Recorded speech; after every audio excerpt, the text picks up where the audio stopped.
Welcome to a Quick Start Guide, Introduction to Ethics Legal Geography. If you are watching this video, you have probably been recently assigned ethics duties for the first time in an executive branch agency. If so, welcome to the Executive Branch Ethics Program.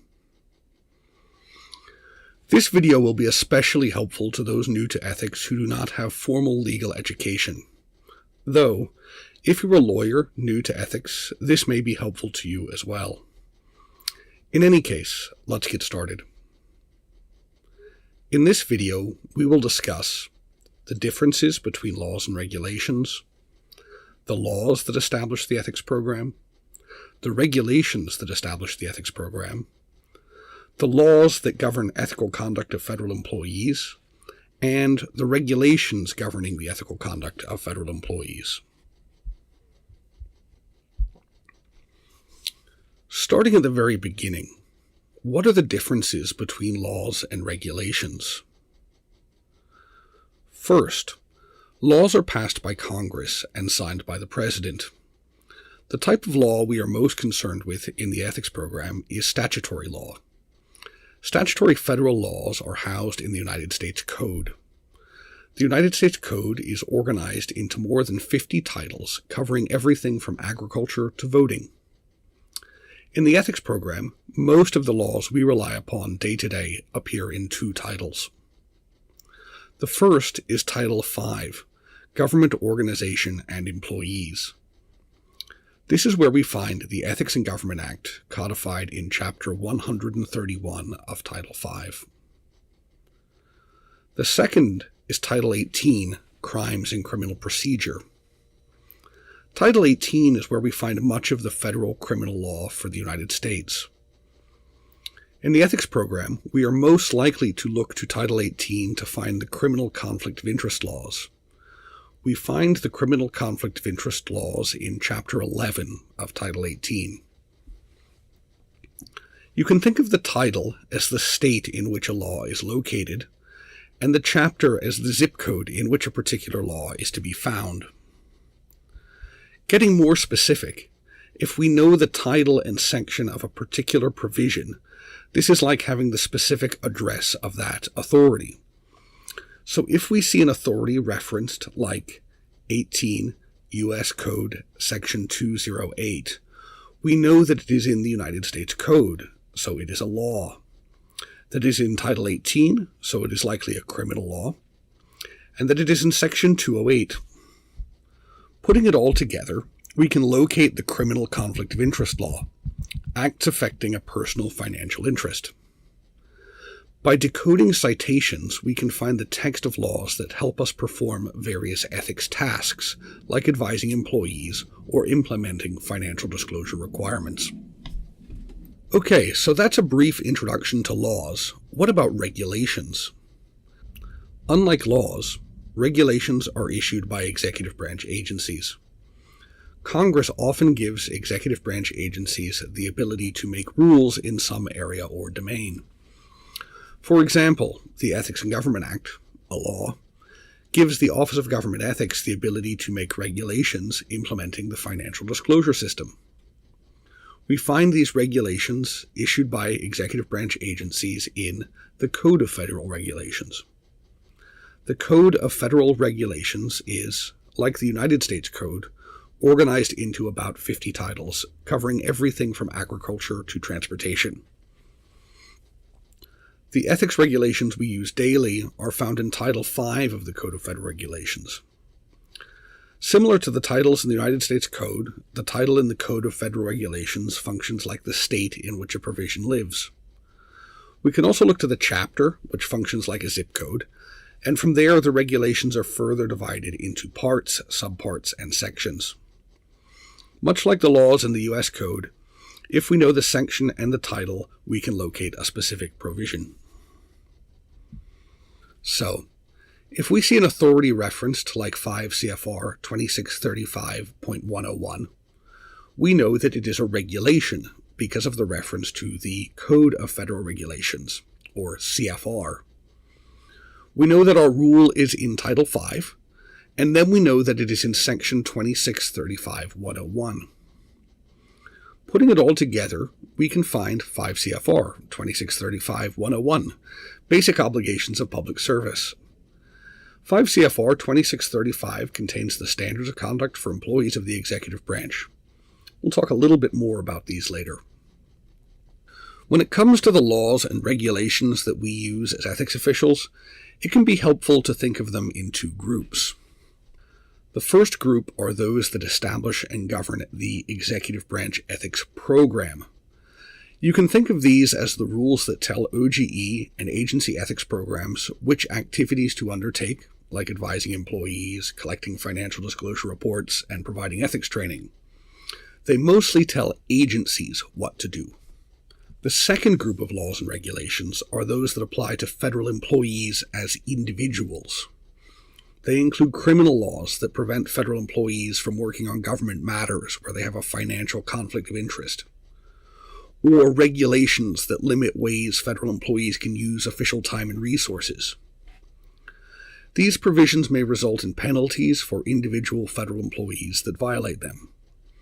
For the criminal laws, they may be criminal penalties like fines or prison.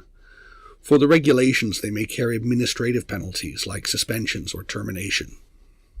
Let's take a look at the first group, those establishing and governing the ethics program. The Ethics in Government Act, first passed in 1978 and amended several times since, is the core statutory authority for the executive branch ethics program. It established OGE and its authorities to make ethics rules, conduct oversight, and advise and educate agencies. It established the financial disclosure systems and the requirement that each agency have an ethics program. And finally, that those programs must be led by a designated agency ethics official and an alternate. Both must be appointed by the agency head.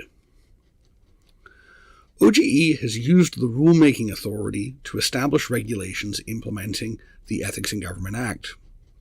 The regulations in 5 CFR 2634 implement both public and confidential financial disclosure systems, as well as the rules for qualified trusts and certificates of divestiture.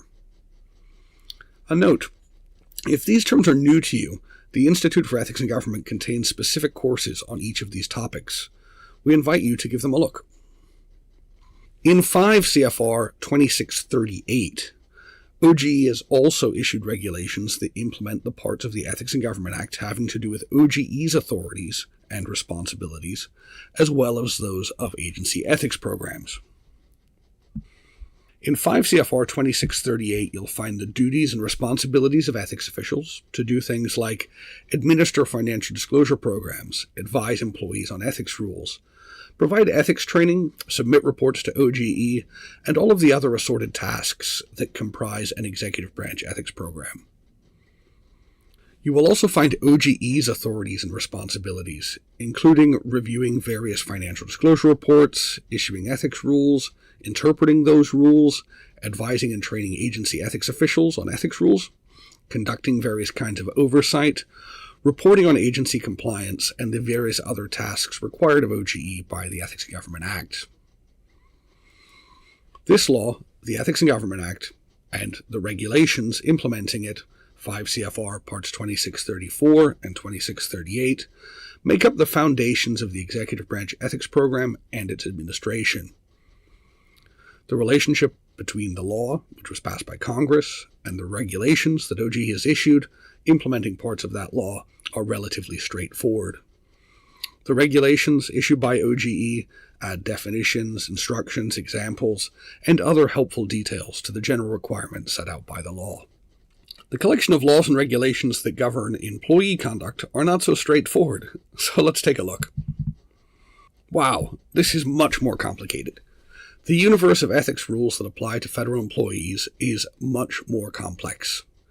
There are a series of laws and regulations, some dating back more than 100 years, that together form the ethics rules for which OGE and agency ethics programs have responsibility.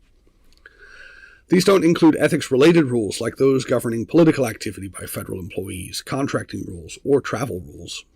So, let's work through this chart and see if we can make sense of this constellation of authorities. Starting in the top left corner, we find a familiar authority, the Ethics in Government Act. In addition to all of the provisions that apply to OGE and the ethics program, there is a provision in the Ethics in Government Act that applies to certain federal employees themselves as individuals. It is a restriction on outside earned income and activities for certain non-career officials. If we follow the line down, we can see that OGE has implemented this restriction through a regulation at 5 CFR 2636. Moving to the right on the top row, we find Title 18. You will recall that Title 18 of the U.S. Code is where we find criminal laws, including the criminal conflict of interest laws.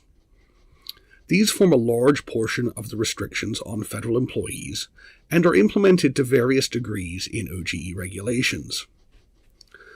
Starting with 18 U.S.C. Sections 203 and 205, which are bans on federal employees making certain representations on behalf of others before the government, and accepting compensation for such representational activities. They are included by reference in the standards of conduct for employees of the executive branch, but do not have their own individual implementing regulations. Next, 18 U.S.C. 207 contains the post-employment restrictions for former government officials. Section 207 does have its own implementing regulations, and those regulations can be found in 5 CFR 2641. And then, 18 U.S.C. 208, the criminal bar on participating in certain government matters in which an employee has a financial interest. It is codified in both its own implementing regulation, 5 CFR 2640, and in Subpart D of the Standards of Conduct at 5 CFR 2635. Ethics officials should be sure to consult both regulations when advising on Section 208.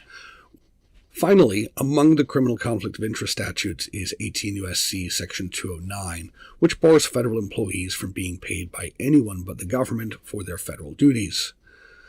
This section also does not have a specific implementing regulation, but is included by reference in the Standards of Conduct for employees of the executive branch at 5 CFR 2635. That leaves just 2 more authorities on our chart. Executive Order 12674 is the primary reason we have a Standards of Conduct.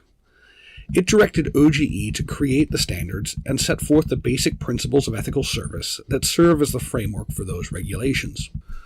Finally, 5 U.S.C. 7353 is a law that contains restrictions on federal employees receiving gifts from outside sources. It is also folded into the Standards of Conduct at 5 CFR 2635, particularly in Subpart B. These are the most referenced ethics laws and regulations for executive branch ethics officials.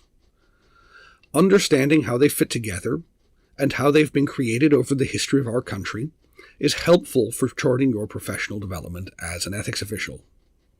So, this is definitely not everything you need to know to be an effective ethics official. Essentially, this video is a table of contents for the knowledge base of an effective ethics official. You can find courses on each and all of these topics in the Institute for Ethics and Government's on-demand library. We encourage you to pick an authority and start digging in, or alternatively, learning topically about each authority as it comes up in your daily work. One way or another, you will need to become fluent in all of these authorities to be fully competent as an executive branch ethics official. We hope this video helps you start your learning journey. Thank you for watching, and welcome to the executive branch ethics community.